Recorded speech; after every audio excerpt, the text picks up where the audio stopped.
In this video, I am going to teach you true false not given IELTS reading question. So here the topic is the forgotten forest, which is asked in real IELTS exam. So please watch video till the end. So चलिए start करते हैं. तो ये इसमें हमसे अब सबसे पहले जो टिप है वो हमें क्वेश्चन को रीड करना है. ठीक है, जो ट्रू फॉल्स नॉट गिवन के जो क्वेश्चन है उसके नीचे हमें अंडरलाइन कर लेनी है. So let's start.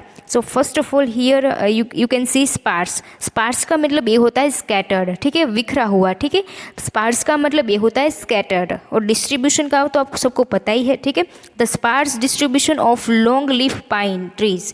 अब ये जो है एक ट्री का नाम है long leaf pine trees to the most diversity of species. तो ये जो ट्री है उसमें क्या है, डाइवर्सिटी है. ठीक है, एक डाइवर्सिटी है उस किसकी, तो किस स्पीसीज की. ये ट्री की जो है एक डाइवर्सिटी है. ठीक है, तो हमें ये बात ध्यान में रखना है कि जो पाइन ट्रीज है उसकी ज़्यादा डाइवर्सिटी है, स्पीसीज भी है. ठीक है, और the next question is the it is easier to restore forest converted to farm.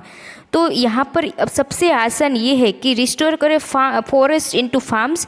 ठीक है, हमें फॉरेस्ट को कन्वर्ट करना चाहिए फार्म्स में. फॉरेस्ट में तो आपको सबको पता ही होगा कि वेराइटी टाइप्स ऑफ ट्रीज ठीक है वहाँ पर होते हैं. लेकिन फार्म्स में क्या स्पेसिफिक ट्रीज ही हम उगाते हैं. ठीक है, जैसे कि पंजाब में खेतियाँ होती है उसे हम फार्म्स कहते हैं. उसके बाद है यहाँ पर फॉरेस्ट कन्वर्टेड इनटू प्लांटेशन. अब देखिए हम दो तरीके से रिस्टोर कर सकते हैं. सबसे पहले यहाँ पर इस क्वेश्चन में ये बताया गया है कि फॉरेस्ट को हमें फार्म में कन्वर्ट करना है और ये हुआ पहला. ठीक है, और दूसरा हमें ये दिया है कि फॉरेस्ट को कन्वर्ट करना है प्लांटेशन में. ठीक है, प्लांटेशन. ठीक है, तो इस तरीके से हमें सोल्व करना है. अब देखिए देन का मतलब क्या होता है, कंपैरिजन. तो यहाँ पर कंपैरिजन दिया गया है. अब जब भी कंपैरिजन का सेंटेंस आए तो मेजॉरिटी पॉसिबिलिटी क्या होती है, या तो फिर नॉट गिवन आता है या तो फिर फॉल्स आता है. ठीक है, ये तो मेरा एक्सपीरियंस बता रहे हैं, फिर हम देखते हैं आगे सोल्व करेंगे. ठीक है, प्लांटेशन का मतलब आप सबको पता ही होगा. ठीक है, मीन्स इसका मतलब ये होता है कि बहुत सारे नहीं लेकिन थोड़े बहुत ट्रीज उगाना. ठीक है, अब जो तीसरा क्वेश्चन है cost to restore forest is increase recently. यहाँ पर कॉस्ट के बारे में बात की गई है. ठीक है, अब आगे देखते हैं. Few can live to see replanted forest reach its maturity. अब देखिए अब आपको ये समझ में नहीं आ रहा होगा कि ये मैच्योरिटी का यूज़ क्यों किया गया है. ये मैच्योरिटी जो है ये फॉरेस्ट के लिए, जो ट्रीज होते हैं उसके लिए यूज़ किया है. ठीक है, इसके लिए ये यूज़ किया है. मैच्योरिटी का मतलब ये होता है कि प्लांट जो है वो बहुत ही ज़्यादा ग्रो कर रहा है. जो पाइन ट्रीज होते हैं उसकी जो एज होती है वो बहुत ही ज़्यादा होती है. I mean to say that एक ग्रो बहुत ही लंबे समय तक रहते हैं. तो यहाँ पर इसीलिए इस मैच्योरिटी का यूज़ किया गया है. ठीक है, फ्यू का मतलब डायरेक्टली हमें पैराग्राफ में नहीं दिया गया होगा. ठीक है, वहाँ पर कोई परसेंटेज में भी लिखा होगा या फिर फ्यू आई मीन टू से कुछ डिफरेंटली लिखा होगा. ठीक है, वो हम देखेंगे. तो आइए स्टार्ट करते हैं पैराग्राफ रीड करना. एंड ये जो कीवर्ड है आई होप कि आपने अंडरलाइन कर लिए होंगे. ठीक है, फिर भी आपको एक बार बता देती हूँ. Spar distribution, pine trees, diversity, species. ठीक है, और इसमें तो क्या हमें पता है कि फॉरेस्ट को फार्म में कन्वर्ट करना है और फॉरेस्ट को प्लांटेशन में कन्वर्ट करना है. उसके बाद कॉस्ट है. ठीक है, आगे देखते हैं. आगे फिर है कि मैच्योरिटी में जो है वो फॉरेस्ट कन्वर्ट हो रहा है. तो आगे आइए देखते हैं पैराग्राफ में और मैं आपको सिखाती हूँ कि कैसे हम रीड करना चाहें. ठीक है, किस टाइप से हमें रीड करना चाहिए. सो मान लीजिए कि ये हमारा पैराग्राफ है, पहला पैराग्राफ. ठीक है, हमारे पास इतना ज़्यादा टाइम नहीं है कि हम पूरा पैराग्राफ अच्छे से रीड करें. लेकिन अगर आपने प्रैक्टिस की होगी तो आपकी जो स्किल है वो ज़्यादा इम्प्रूव होगी. So found only in deep south of America. ठीक है, ये जो फॉरगॉटन फॉरेस्ट है वहाँ कहाँ पर फाउंड किया गया है, अमेरिका में ज़्यादातर फाउंड किया गया है. ठीक है, और उसके बाद है यहाँ पर देखें, यहाँ पर लिखा है लॉन्ग लीफ पाइन. तो ये ट्री का नाम है. ठीक है, उसके have dwindles to about 3% of their formal range but new efforts are under way to restore them. The beauty and biodiversity. देखिए ये लाइन में कुछ डाइवर्सिटी के बारे में हमें कुछ नहीं दिया गया है तो हमारे लिए कुछ काम की नहीं है, क्योंकि यहाँ पर जो लॉन्ग पाइन है उसके बारे में दिया गया है कि वो कहाँ पर प्रेजेंट है. ठीक है, उसकी जो प्लेस है उसके बारे में बताया हुआ है. अगर इसलिए हम जो नेक्स्ट सेंटेंस है वहाँ पर चलते हैं. The beauty and biodiversity of long pine forest are well kept secret. तो यहाँ पर देखिए बायोडाइवर्सिटी का भी यहाँ पर यूज़ किया है, उसके बारे उसके जो सीक्रेट्स है उसका भी बताया हुआ है। किसका? तो लॉन्ग लीफ पाइन फॉरेस्ट का। Even in native south it is among the richest ecosystem in north America. तो ये हमें कुछ रीड करने की ज़रूरत नहीं है, लेकिन आपके अंडरस्टैंडिंग के लिए मैं सब कुछ रीड कर रही हूँ। देखिए ये सब कुछ नाम दिए गए हैं जो हमारे कुछ काम के नहीं है। उसके बाद यहाँ पर देखिए द रिवेलिंग टालग्रस, ये जो आई थिंक मुझे लगता है कि ये जो है उस स्पीसीज का नाम है। Ancient forest of north west in number of species it shelters. तो ये जो है इस डाइवर्सिटी बता रही है किसकी? तो ये लॉन्ग लीफ पाइन की जो है वो डाइवर्सिटी शो कर रहा है। तो हमारा मेन क्वेश्चन तो यही था कि लॉन्ग लीफ पाइन जो ट्रीज़ है उसकी जो डाइवर्सिटी है स्पीसीज़ की बहुत ज़्यादा है। तो यहाँ पर डाइवर्सिटी भी मेंशन की गई है, उस प्लांट का नाम भी है। और यही जो सेंटेंस है वो यही कहना चाहता है कि ये जो beauty and diversity of long pine leaves है और वेल केप्ट सीक्रेट है। ठीक है, ये सीक्रेट है क्योंकि उसमें बहुत ज़्यादा बायोडाइवर्सिटी है। ठीक है, तो यहाँ पर ऐसे सेंटेंस को बड़ा करते हैं। ठीक है, क्योंकि यहाँ पर देखिए येट इवन का यूज़ किया है, उसके आगे कोमा है। देखिए कोमा का मतलब ये होता है कि ये सेंटेंस इसके बारे में इंफॉर्मेशन दे रहा है। ठीक है, तो इसीलिए सेंटेंस को बड़ा करते हैं, बाकी कुछ नहीं है। तो ये जो हमें क्वेश्चन है हमारा, ये क्वेश्चन मुझे ये ट्रू लग रहा है। ठीक है, ये क्वेश्चन जो है वो ट्रू है क्योंकि ये सारा सब कुछ दिया हुआ है वहाँ पर। आपने खुद देखा कि डिस्ट्रीब्यूशन वहाँ पर दिया गया है कि लॉन्ग पाइन ट्री है, लॉन्ग लीफ पाइन ट्रीज है, उसकी डाइवर्सिटी है स्पीसीज में। ठीक है, डिस्ट्रीब्यूशन वहाँ पर जगह का नाम भी दिया हुआ, प्लेस का नाम भी दिया हुआ है। तो इसीलिए ये जो है वो ट्रू आएगा। ठीक है, आई होप कि ये क्वेश्चन आपको आसानी से समझ में आ गया होगा। तो चलिए नेक्स्ट क्वेश्चन जो है वो समझ लेते हैं। ठीक है, तो आइए स्टार्ट करते हैं। देखिए ये पैराग्राफ तो हमारा हो गया, चलिए अब आगे देखते हैं। In the long leaf pine forest, ठीक है, ये जो फॉरेस्ट है किसका? मान लीजिए कि पूरा फॉरेस्ट जो है वो लॉन्ग लीफ पाइन है। एक ट्री है, उसका नाम है ट्रीज ग्रो वाइडली स्कैटर। ये जो है वो स्कैटर्ड हो रहा है वाइडली, जो है वो इसका डिस्ट्रीब्यूशन है, जो कि हमने आगे के क्वेश्चन में भी देखा था कि वहाँ पर स्पार्स डिस्ट्रीब्यूशन था। ठीक है, तो इसका ही सिनोनिम्स है। देखिए अब यहाँ पर कोमा का यूज़ किस लिए किया है? एंड ये जो सेंटेंस है प्रीपोजिशनल फ्रेज होता है। देखिए स्टूडेंट, जब भी हमारा इन यहाँ पर इन है या फिर ध से सेंटेंस चालू होता है, उसका मतलब ये होता है कि प्रीपोजिशनल फ्रेज है ये पूरा सेंटेंस प्रीपोजिशनल फ्रेज है। इसका मतलब ये होता है कि ये इसके बारे में इंफॉर्मेशन दे रहा है। ये सेंटेंस किसके बारे में? पाइन ट्रीज के बारे में ये सेंटेंस के में दी गई है पूरी इंफॉर्मेशन।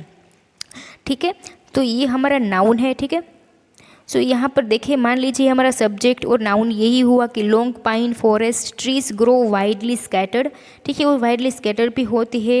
एंड ज़्यादातर क्या दिखता है हमें? क्रिएटिंग ओपन भी दिखती है वो जो एरिया है पाइन फॉरेस्ट का। उसके बाद लिखा है पार्क लाइक इन्वायरमेंट, तो बहुत ही ज़्यादा पार्क लाइक इन्वायरमेंट लगता है। And more like savanna than forest. ठीक है, more like savanna than forest. तो इसमें ये कहना चाहते हैं कि फॉरेस्ट नहीं लग रहा है, लेकिन ये एक अच्छा पार्क लाइक का इन्वायरमेंट लग रहा है जहाँ पर थोड़ी बहुत घास है। जैसे कि हम पार्क में जाते हैं वहाँ पर कि छोटी छोटी घास होती है और पाइन ट्रीज थोड़े बहुत होते हैं। तो इस टाइप का ये सेंटेंस कहना चाहता है, तो कि ये इस टाइप का लगता है, नहीं कि फॉरेस्ट का। ठीक है, तो हमारा जो ये सेंटेंस था, देखिए स्टूडेंट्स मैं आपको बताती हूँ, ये सेंटेंस था कि रिस्टोर फॉरेस्ट इनटू फार्म्स। हाँ, ये सही है कि हम जो फॉरेस्ट है उसको कन्वर्ट कर सकते हैं फार्म में, क्योंकि वहाँ पर हमें दिखा हमें कि पार्क जैसा लग रहा है। ठीक है, लेकिन कंपैरिजन हमें देखनी है, आगे देखते हैं। The trees are not so dense as the block the sun. ये कुछ काम का नहीं है। This opens create a forest that among the most diverse in the world. हाँ, वो यही बात वहीं की वहीं बात बता रही है कि डाइवर्स है, डाइवर्सिटी शो कर रहा है। Where the plants such as many grass pink and ये सब कुछ पता है, हमें रीड करने की ज़रूरत नहीं है।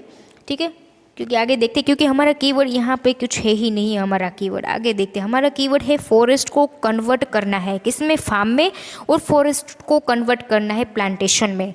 प्लांटेशन का मतलब यही होता है कि हम जो सब्जियाँ उगाते हैं प्लांट करना। ठीक है, थोड़े बहुत फ्लावर हम घर के बाहर हम फ्लावर्स जो है तुलसी वगैरह जो है हम उगाते हैं, उसे हम प्लांटेशन भी कम कह सकते हैं। उसके बाद यहाँ पर लिखा है नियरली, ये जो एकर्स की ज़मीन है उसमें क्या लिखा है कि long leaf forest flourish from, ये जो टेक्सास है वहाँ पर फ्लोरिश हो गया लॉन्ग लीफ फॉरेस्ट, ठीक है।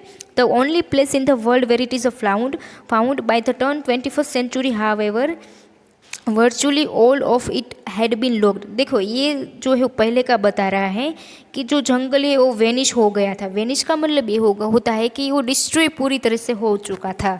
लेकिन जब 21st सेंचुरी आती है तब क्या होता है कि ये जो फार्म है वो किस में कन्वर्ट करना, हैड बीन लॉक्ड, यानी कि ये कन्वर्ट का सिनोनिम्स है, ठीक है। हैड बीन लॉक यानी कि बनना, किससे बनना कि फॉरेस्ट में क्या बन गया, देखिए पेव्ड फार्म इनटू ओब्लियन में बन चुका है। ओब्लियन का मतलब ये होता है कि जहाँ पर रेयरली हमें 1-2-4 ट्रीज मिले, नहीं कि फॉरेस्ट, ठीक है। तो ये फॉल्स आता है क्योंकि क्वेश्चन में ये दिखा है कि फार्म को कन्वर्ट करना है किस में, प्लांटेशन में, लेकिन यहाँ पर किस में कन्वर्ट करते हैं, इनटू। कन्वर्ट यहाँ पर सिनोनिम्स दिया हुआ है इनटू, कन्वर्ट का सिनोनिम्स हमें इनटू दिया हुआ है, ठीक है, इनटू। तो यहाँ पर हमें फार्म्स में किस में कन्वर्ट करना है, ओब्लियन में। तो ये जो हमारा क्वेश्चन है मैं आपको दिखाती हूँ कि यहाँ पर हमारा फॉल्स आएगा। अगर आपको स्टिल भी डाउट है इतनी ज़्यादा एक्सप्लेनेशन के बाद तो आप मुझे कमेंट सेक्शन में बता सकते हैं। तो आइए देखते हैं नेक्स्ट क्वेश्चन, ठीक है। अब देखिए हमें कॉस्ट के बारे में फाउंड आउट करना है, लेकिन यहाँ पर ये सारे जो न्यूमेरिक्स दिए गए हैं इसका मतलब ये नहीं है कि कॉस्ट शो कर रहे हैं, ठीक है। ये तो ज़मीन के बारे में बता रहे हैं, ठीक है। कहीं ज़्यादा स्टूडेंट जो जल्दी में होते हैं वो सिर्फ यही देखकर ट्रू देखते हैं कि हाँ यहाँ पर तो कॉस्ट के बारे में दिखा है, लेकिन हम पढ़े पूरा ये जो है ज़मीन के बारे में शो कर रहे हैं, ये नहीं कि मनी के बारे में या फिर कॉस्ट के बारे में दिया गया। कॉस्ट सीधे से नहीं लिखा हुआ होगा, माना कि पैराग्राफ में कॉस्ट दिया होगा या फिर कोई मनी के बारे में लिखा होगा, ठीक है, ठीक है। तो वहाँ पर इसे लिखा होगा, लेकिन ये जो है वो ज़मीन के बारे में लिखा हुआ है कि ये एकड़ की ज़मीन है इतने, ठीक है, ठीक है। तो ये ज़मीन के बारे में था, ठीक है। तो हमें पूरा पैराग्राफ रीड करना है। तो आगे देखते हैं हम कहाँ पर पहुँचे थे। ओनली हम यहाँ पर पहुँचे थे, only 3% of original range still support long leaf forest. अब ठीक है भाई, 3% है जो सपोर्ट करते हैं लॉन्ग लीफ को, पाइन ट्रीज को।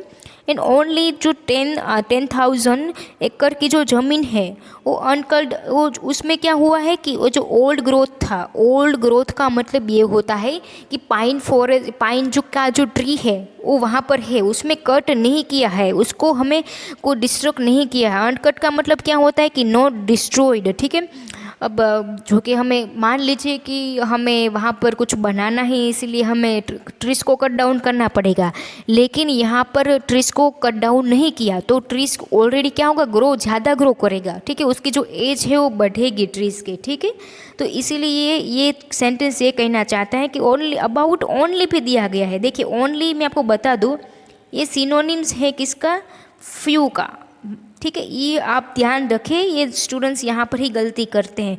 ओनली का मतलब है फ्यू, हमें क्वेश्चन में फ्यू दिया गया है लेकिन यहाँ पर पैराग्राफ में ओनली दिया गया है, ठीक है। ओनली 3%, तो ये तो फ्यू हुआ ना। फ्यू का मतलब ये होता है 1, 2, 3, 4 और 11 तक हम उसको फ्यू कहते हैं, ठीक है। तो ओनली 3%, देखिए हमें हमारा फर्स्ट क्लू मिल गया है कि ओनली 3%, ठीक है। ओनली 3% ऑफ ओरिजिनल ये सपोर्ट करते हैं कि जो लॉन्ग लीफ का जो फॉरेस्ट है वो कट नहीं किया गया है टिल कि ये ओल्ड ग्रोथ हो रहा है, रेस्ट, ठीक है। The rest is forest that has been regrown after cutting, ठीक है।